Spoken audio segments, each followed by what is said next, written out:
အသက်ကြီးတဲ့အမျိုးသားတူဦးဟာ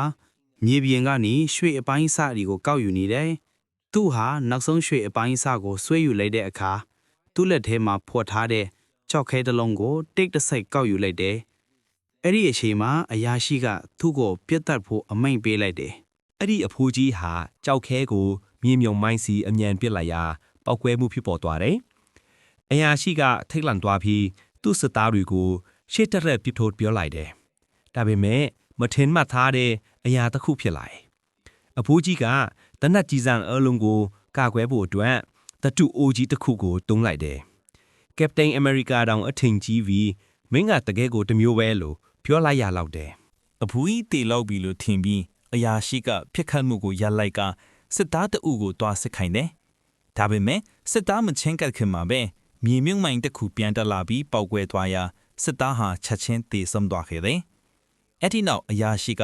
နောက်ထပ်စစ်သား2ဦးကိုဘေးနှစ်ဖက်ကနေဆေးလွတ်လိုက်ပြီးမြင်သူတို့ဟာလည်း3စက္ကန့်တောင်မခံဘဲတေဆုံးကုန်တယ်။ တူးလူတွေတေဆုံးနေတာကိုမြင်တော့အရာရှိကအကျဉ်းကျနေတဲ့အမျိုးသမီး2ဦးကိုလမ်းရှင်းပေးဖို့မျှော်လင့်ချက်နဲ့ရှေ့ကိုတွားခိုင်းတယ်။အဲ့ဒီအချိန်မှာတော့အဘိုးကြီးကအဲ့ဒီနေရာကနေလိဖိထွက်သွားနေပြီးပင်မဲနွားနဲ့နေတဲ့သူဟာပျက်စီးနေတဲ့ကားတစ်စီးအောင်မှာလှဲလျောင်းနေတယ်။သူဟာသူ့တန်ရာကိုခါးပတ်နဲ့စီးနှောင်ပြီးစေဝါမပါပဲကြည်စံကိုသူ့ဖတ်တာဆွဲထုတ်လိုက်တယ်။နားကြည့်မှုကပြင်းလဲလုံသူမေ့မျောသွားခဲ့တယ် ရန်သူစစ်သားတွေဟာသူ့ကိုအနက်ခံရှာဖွေဖို့အတွက်လေ့ကျင့်ထားတဲ့ခွေးတွေနဲ့အတူချင်းကပ်လာကြတယ်။သူတို့ရဲ့အတန်ကိုကြားတော့အဘိုးကြီးနိုးလာတယ်။သူဟာရွှေတွေကိုအမြန်စုဆောင်ပြီးကားအောက်မှာထပ်မံပုံအောင်လိုက်တယ်။စစ်သားတွေကသူ့ကိုမတွေ့ပေမဲ့ခွေးတကောင်ကသူ့ရဲ့သွေးနံ့ကိုရသွားတယ် အဘိုးကြီးဟာရန်သူကားဂျစ်အောက်ကိုတွားသွားပြီး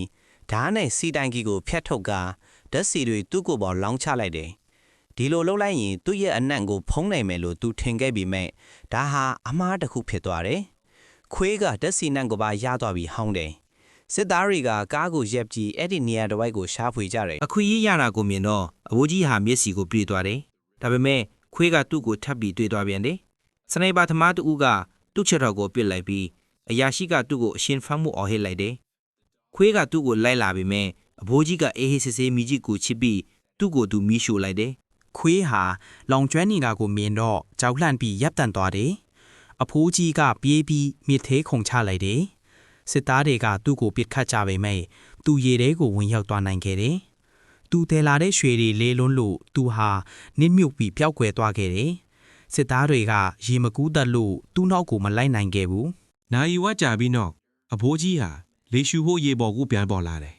။သူ့ခေါင်းပေါ်လာတာနဲ့တပြိုင်နက်စနိုက်ပါကထပ်မံပစ်လိုက်ရာသွေးဒီရေထဲမှာပြန်နှံပွားတယ်။ရွှေတွေကိုပြန်ယူဖို့အရာရှိကရင်ငုတ်သမားတအုပ်ကိုဆေလွတ်လိုက်တယ်။ဒါပေမဲ့ရင်ငုတ်သမားဟာအောက်ခြေကိုရောက်တာနဲ့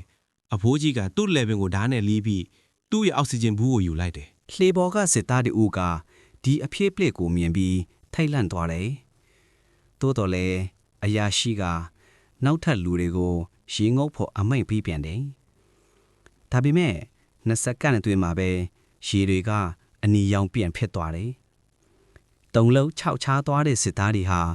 စုပ်ခွာဖို့စတင်ကြိုးစားကြတယ်။ရှုပ်ထွေးမှုကြောင့်မှသူတို့ထဲကတအူးကိုသူ့ရဲ့အဖော်စစ်သားကမတော်တဆဖိမိသွားခဲ့တယ်။ အဲ့နောက်စနိုက်ပါကစက်တနက်ကြီးနဲ့ဖစ်ခတ်ဖို့စတင်လိုက်တယ်။ဒါပေမဲ့ဒီတစ်ချိန်မှာတော့အဖိုးကြီးကတေဆုံးသွားတဲ့စစ်သားရဲ့ရုပ်အလောင်းကိုဒိုင်းအဖြစ်ထုံးပြီးထွက်ပြေးလွတ်မြောက်သွားခဲ့တယ်။အရာရှိကဒီအဖြစ်အားလုံးကို